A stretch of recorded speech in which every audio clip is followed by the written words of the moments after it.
Bismillahirrahmanirrahim. Assalamualaikum warahmatullahi wabarakatuh. Alhamdulillah tayyiban katsiran mubarakan fi kama yanbaghi li jalali wajhihi wa 'azimi sultanihi bi rahmatika ya arhamar rahimin. Allahumma inna nas'aluka 'ilman nafi'a wa rizqan thayyiban wa 'amalan mutaqabbala. Allahumma la sahla illa ma ja'altahu sahla wa anta taj'alul hazna idza syi'ta sahla. Allahumma ati nufusana taqwaha wa zakkiha anta khairu man zakkaha anta waliyuha wa maulaha. Allahumma faqihna fid din wa 'allimna ta'wil. Faqala Allah ta'ala fi kitabihil karim ya ayyuhalladzina amanu taqullaha haqqa tuqatih wa la tamutunna illa wa antum muslimun. Baik. Mama, Teteh, Mbak, AA, Mas, semuanya yang berbahagia pada kesempatan maghrib kali ini yang singkat ini, insyaallah ya. Wujudnya kita di sini tentunya ingin dalam rangka kebaikan semuanya ya. Semoga apa-apa yang kita usahakan itu pasti bernilai juga, berharap bernilai pahala yang besar juga di hadapan Allah Subhanahu wa taala. Sebelumnya Ubin minta kepada moderator dan kepada event organizer kepada IO yang mengadakan acara-acara kegiatan kebaikan seperti ini, ya tentunya kita pun memberikan kesempatan peluang kebaikan juga semuanya agar bisa mendapatkan kebaikan. Ya, kalau Ubed boleh bilang, ya, Ubed di sini, ya, kalau dalam kaidah kata para ulama usul ya, ulama-ulama mengatakan tuh kalau gimana Mas? Idza wujidatil ma batalatit tayammum. Kalau air itu udah ada ya, biasanya tayamum tuh udah nggak dianggap, udah nggak sah. Ya Ubed bagaikan debu di antara para air-air jernih yang berderas, yang deras-deras beraliran. Bahkan bukan hanya seperti itu, kalau Ubed pengen setelah melihat lagi dan menelisik lagi, kalau mau dikiaskan, Ubed hanyalah debu di antara emas-emas yang sangat berharga ini. Ya, ada emas logam mulia yang sangat berharga. Benar tidak? Ya. Baik, insya Allah semuanya mempunyai kesempatan baik. Ya, tentunya semua pun punya keinginan untuk maju bersama dalam kebaikan. Tapi alhamdulillah, ala kulli hal, dalam segala kondisi kita patut bersyukur kepada Allah Subhanahu wa taala. Rangkanya kita duduk seperti ini tentunya tidak lain dan tidak bukan dengan dilantunkannya tilawah Al-Qur'an. Ya, dengan diperdengungkannya ayat-ayat Quran, semuanya Allah Subhanahu wa taala menambahkan barokah kepada kita. Ya. Momen yang seperti ini tentunya sangat susah dan sangat jarang sekali kita bisa dapatkan ya. Setelah beberapa anggota dari kita ini datang dari berbagai macam penjuru, ada yang dari ujung timur, ada yang dari ujung mana, ada yang dari selatan.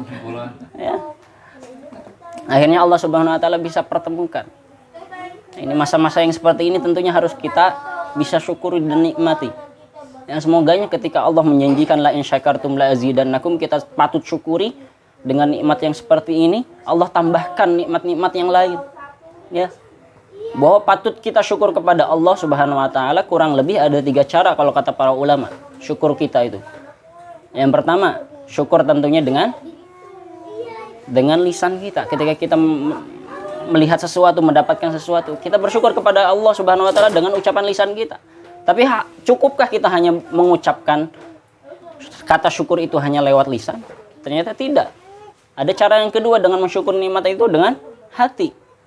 Kita benarkan dalam hati kita bahwa yang seperti ini tentu nikmat pemberian dari Allah Subhanahu wa taala yang tiada tara nikmatnya dengan nikmat-nikmat yang lain. Ya, setelah dengan hati kita berlanjut dengan amalan. Ya, 3 cara amalan seperti inilah yang dengannya kita bisa mengapresiasi nikmat Allah Subhanahu wa taala yang telah diberikan. Amalannya maksudnya seperti apa? Seperti yang sering kita sampaikan bahwa ketika kita mengakui ya, mensyukuri kenikmatan Allah Subhanahu wa taala, ya kita buktikan dengan perbuatan kita. Ya, tambah baguskah amalan kita di hadapan Allah Subhanahu wa taala kalau kita mengakui nikmat Allah Subhanahu wa taala? Ya, Allah memberikan nafas yang gratis. Kalau Allah Subhanahu wa taala mau ngitung persekian second, persekian detiknya ini berapa? Allah berikan nikmat ya kedipan mata yang dalam sehari mungkin kita beribu-ribu kali mengedipkan mata. Coba kalau ditarif, berapa kali? Berapa nikmat yang seperti ini kita bisa mampu untuk membayarnya? Maka buktikanlah dengan amalan-amalan. Kalau kita hidup dunia aja melihat ya WC tempat jorok gitu, tempat sarangnya jin dan setan ya bersemayam, kita mau masuk WC aja kadang disuruh bayar kan. Nah, tempat jorok yang kayak gitu loh, tempat yang kotor, kita disuruh bayar kadang dalam beberapa tempat dan kondisi. Apalagi surga yang tempatnya tempat kenikmatan semuanya, tempat Allah Subhanahu wa Ta'ala mengembalikan semua hamba-hambanya yang sudah berusaha untuk menjalankan perintah-perintahnya. Itu kita mau bayar pakai apa? WC aja tadi yang jelek aja harus bayar. Maka salah satu kita membayarnya dengan terus meningkatkan amalan kita, bukti kita syukur kepada Allah Subhanahu wa Ta'ala. Baik, salah satu harapan kita ketika Allah Subhanahu wa Ta'ala menambahkan nikmat kita dengan berkumpul seperti ini, ya, kita sudah bersyukur, akhirnya Allah tambahkan. Tambahnya kita melalui nikmat seperti ini, salah satunya kita berharap pertemuan kita tidak sebatas hanya di dunia. Sangat susah sekali ketika kita tidak tahu nanti kondisi kita masing-masing di alam akhirat nanti. Ya. Hari di mana yauma yafirnul mar'u min akhi, hari di mana seseorang itu meninggalkan saudaranya sendiri.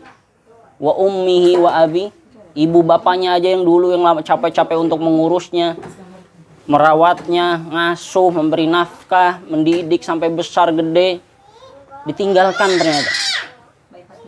Ya. Wa sahibatihi wa bani, sampai istri tercintanya sudah yang hidup bersama-sama di kala suka dan duka, ya, itu ditinggalkan. Wabani, sampai anak-anaknya juga seperti itu. Anak-anaknya yang sudah dirawat tadi lama-lama ternyata ditinggalkan. Semoga Allah Subhanahu wa Ta'ala setelah kita mensyukuri nikmat seperti ini, nanti Allah pun mengumpulkan lagi kita di surganya, tidak hanya sebatas di dunia. Kita nggak akan ada yang tahu nanti tempat kita nanti di mana di akhirat nanti.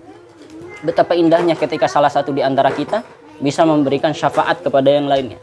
Terlebih ya, aset berharga seorang orang tua yang memiliki anak-anak yang soleh, itu adalah investasi yang tidak terhitung harganya. Ya, dikatakan bahkan dalam hadis nanti itu katanya ada ketika seseorang bisa diangkat derajatnya oleh Allah Subhanahu wa Ta'ala makin tinggi, akhirnya dia sampai bingung sendiri. Anna hadza, katanya kata dia tuh, dari mana aku dapat yang seperti ini? Maka jawabannya adalah bistighfari waladikalak. Salah satunya dengan gara-gara apa? Istighfarnya, pemohonan ampunnya anak-anakmu terhadapmu. Kamu nggak akan sadar anakmu yang sekarang itu udah gede, ditinggalkan di dunia, ya, yang masih ada yang masih kecil, ternyata selalu mengirimkan istighfarnya buat antum, buat kalian semua katanya. Maka seperti inilah nikmat-nikmat yang patutnya kita terus harus kita syukuri, ya, dengan meningkatkan terus munasohah, terus kita nasihati satu sama lain, terus memantaskan diri kita di hadapan Allah Subhanahu wa Ta'ala. Baik, adapun kemarin sempat kita sampaikan beberapa wacana ya, ketika kemarin kita sampaikan kalau bisa nanti pun perkumpulan yang seperti ini kita buat dengan hal yang lebih sistematis, ya. Seperti halnya kita belajar, lebih enaknya kalau belajar tuh mempunyai buku panduan agar kita jelas apa yang materi yang kita kaji bersama itu bisa kita pelajari lebih dalam lagi, ya. Karena mungkin berhubung kita pun ini masih dalam masalah proses penataan, insya Allah nanti dalam sesi-sesi selanjutnya semua orang bisa andil dalam masalah kebaikannya, ya. Sampai Rasul pun kalau nyuruh tuh kalau ada kesempatan kebaikan ambil aja, bisa apa kita ambil. Yang punya harta lewat jalur harta, yang punya kekuatan lewat jalur kekuatan, yang punya ilmu ya lewat ilmu. Semuanya mempunyai kesempatan, ya. Sebelum kesempatan yang seperti ini tertutup, kita nggak akan tahu kesempatan kita sampai kapan. Kalau Rasul sampai mengatakan tuh badiru bi a'malis sholih. Kalau ada keamalan soleh itu langsung badir, langsung segera. Ya, sat-sat. Kalau orang muslim tuh harusnya segera. Ya, jangan hari rese kalau kata si Bang Mate.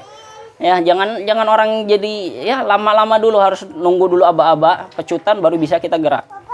Ya, amalis soleh, kalau ada amal soleh itu peluangnya langsung diambil. Keburu apa? Nanti kalau sudah ada zaman di mana malapetaka banyak sekali di dalamnya, banyak sekali fitnah di dalamnya. Ya, sampai seseorang kalau masuk dalam suatu ruangan yang gelap, kira-kira bisa berjalan nggak? Bisa tahu arah nggak? Ya, tentunya nggak akan bisa, karena dia tidak mempunyai cahaya penerangan. Ya, sampai saking gelapnya, khawatir ketika apa yang dia pegang itu akan menjadi bumerang bagi dia. Di suatu zaman nanti, di akhir zaman nanti, kita sudah masuk kepada akhir zaman, fase akhir zaman. Ada orang-orang yang nanti ketika yusbihu musliman, ya wa yumsi kafiran. Ada naudzubilahnya ketika dia saking nggak tahu arah tujuannya, ya, paginya dia masih muslim, tapi sorenya dia sudah kafir. Begitu juga sebaliknya.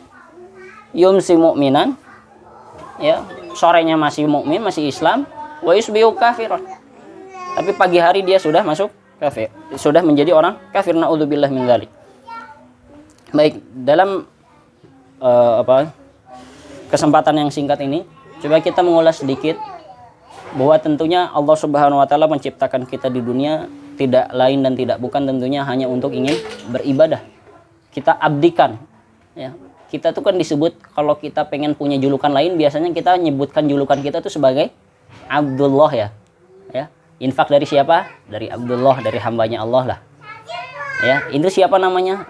Abdullah gitu. Ya, nama samaran kita mempunyai nama samaran-samaran lain. Ya, di antara julukan-julukan yang lain. Ya, berarti tambah tuh. Ada Umar, Ubed, Faruk, Mustaf, lagi ada Abdullah nambah. Kita pun ternyata mempunyai nama-nama tambahan yang lain. Yang pasti adalah Abdullah. Kita adalah hambanya Allah. Ibarat namanya hamba di mana-mana namanya abdun. Namanya budak, bahasa kasarnya seperti itu. Pasti harus ngikutnya apa? Ngikutnya perintah majikannya. Ngikut perintah tuannya, apapun yang dikomandokan langsung siap. Apapun yang diinstruksikan langsung dilaksanakan. Ya. Maka tidak ada kata komentar lagi bagi seorang hamba ketika sudah diberikan instruksi oleh seorang majikannya. Begitulah kita sejatinya.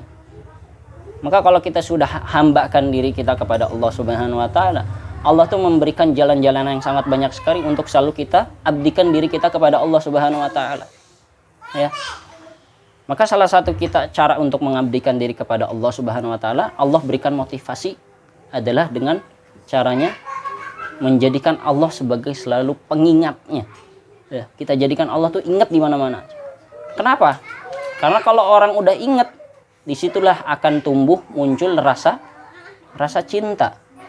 Ya, gimana kita mau cinta kepada sesuatu, kepada suatu hal ataupun kepada seseorang kalau kita nggak ingat? Mungkinkah? In bogoh ka Mas Beni diingat nggak? Ya, tentunya diingat terus kan? Makanya seperti itulah kita selalu mengingat kepada Allah Subhanahu wa taala agar tumbuh kecintaan kepada Allah. Kalau orang sudah cinta kepada sesuatu, niscaya apapun yang harus diraih untuk menggapai kecintaan itu pasti akan dilakukan. Begitu juga sebaliknya. Apa-apa yang ditinggalkan, yang menghalangi untuk menggapai suatu kecintaan itu pasti akan ditinggalkan juga. Ya. Kalau orang sudah mencintai juga, skala prioritasnya pasti akan didahulukan di antara yang lain. Karena dia sudah tahu cintanya dia buat siapa. Ya. Maka salah satu cara kita agar cinta kepada Allah adalah Allah selalu mengingatkan kita untuk selalu tadi mengingatnya. Ya. Maka mengingat kalau dalam bahasa Arab itu disebut dengan dzakaro. Kita selalu zikir kepada Allah Subhanahu wa taala. Zikir. Maka tak heran dalam rahasia-rahasia Quran yang dikupas oleh para ulama-ulama, ya, para ulama tafsir terlebih, mereka mengatakan bahwa sejatinya ibadah kita itu banyak konotasinya dengan kalimat zikir oleh Allah Subhanahu wa taala dicantumkan dalam Quran. Ya. Contohnya kita ambil petikan dalam surat Thaha. Ya, Allah Subhanahu wa taala menyampaikan wa aqimis sholata lidzikri, dan dirikanlah salat untuk mengingatkanku, katanya. Kata Allah Subhanahu wa taala. Gak ada cara yang lain, kata Allah, salah satunya untuk beribadah ya kita ingat Allah Subhanahu wa taala terus. Ibadah yang lain Allah sebutkan, contohnya apa?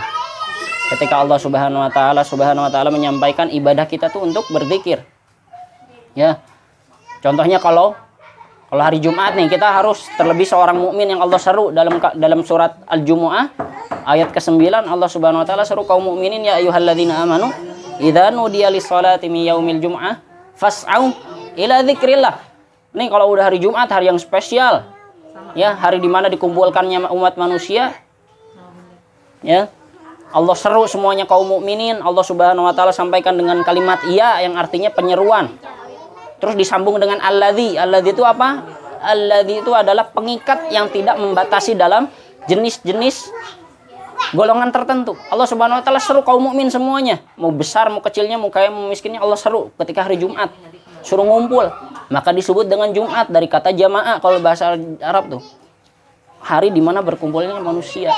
Allah Subhanahu wa taala seru, hari yang sangat spesial sekali. Ya. Sampai Rasul mengatakan menjuluki hari ini dengan Sayyidul Ayyam.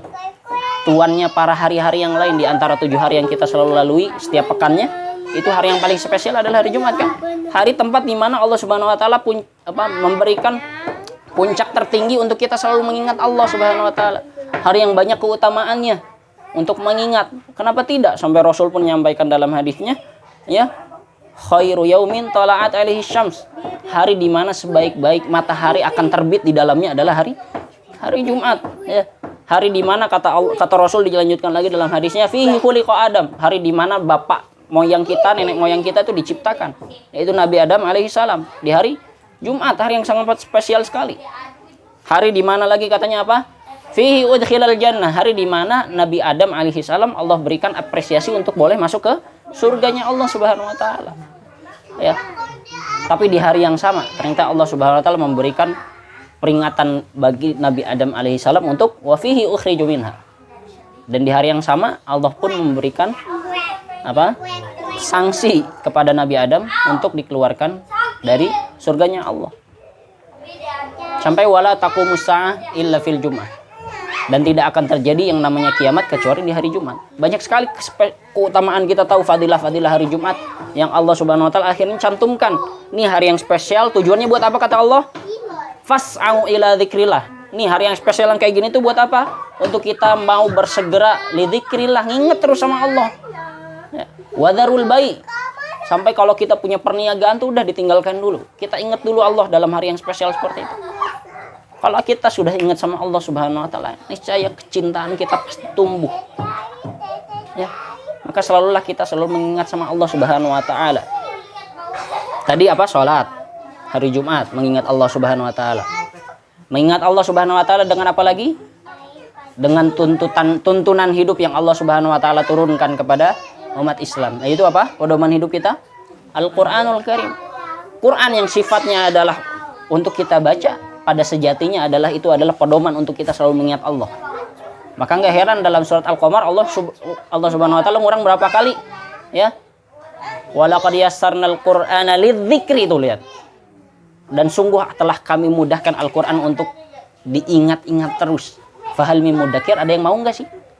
Terus ini Quran ini yang kita selalu baca, yang kita pajang di rak-rak kita sampai mungkin berdebu, naudzubillah, yang kita berikan kepada sanak saudara kita untuk hadiah apresiasi.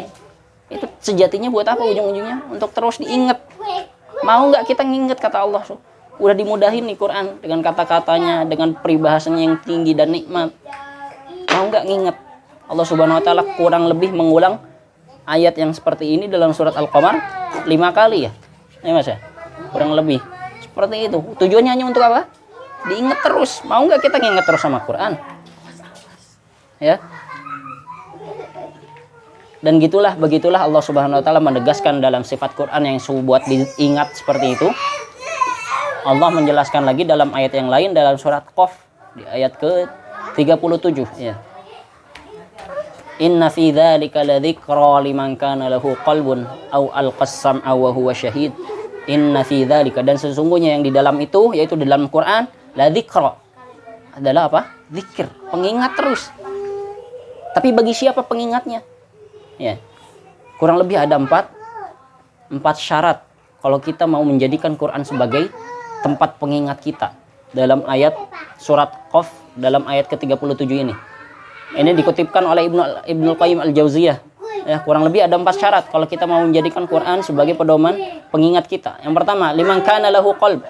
Inna fi dzalika ladzikra liman kana lahu qalb. Ladzikra kita jadikan dulu ilmu dijadikan Quran itu adalah sumber ilmu yang dijadikannya adalah pengingat bagi kita. Syarat pertama. Yang kedua, liman kana lahu qalb.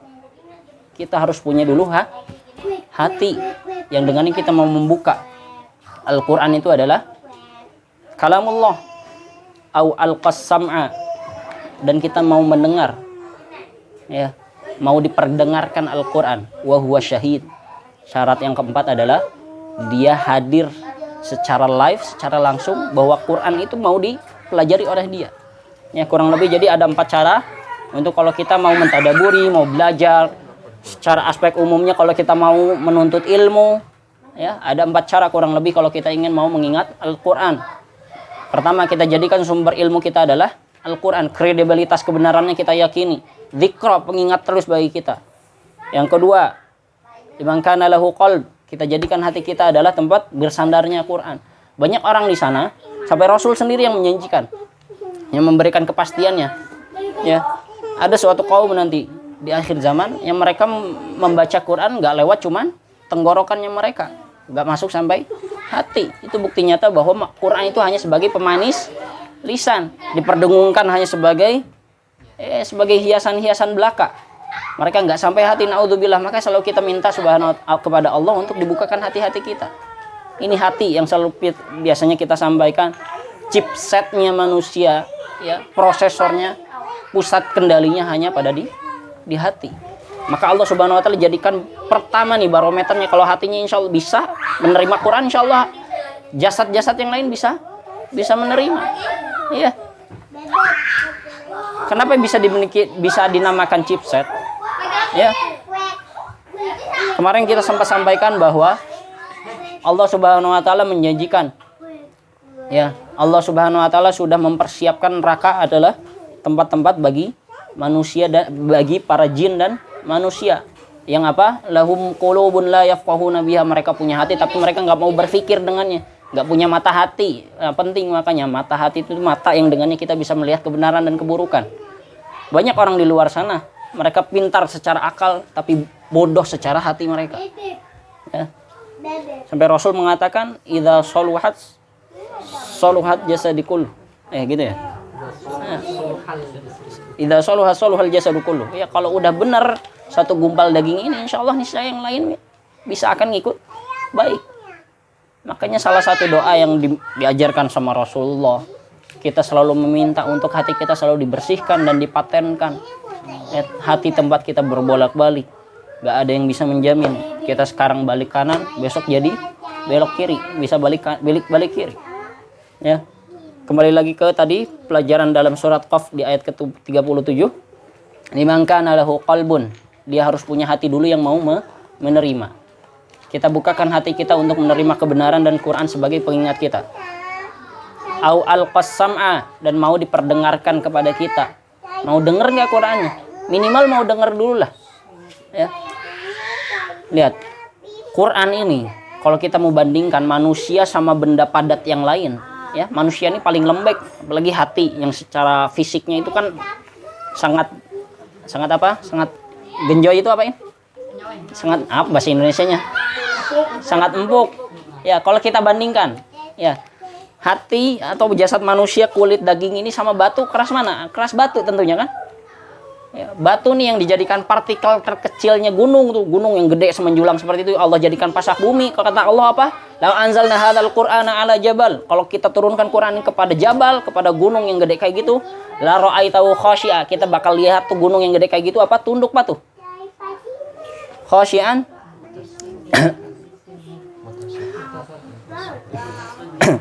haus gini.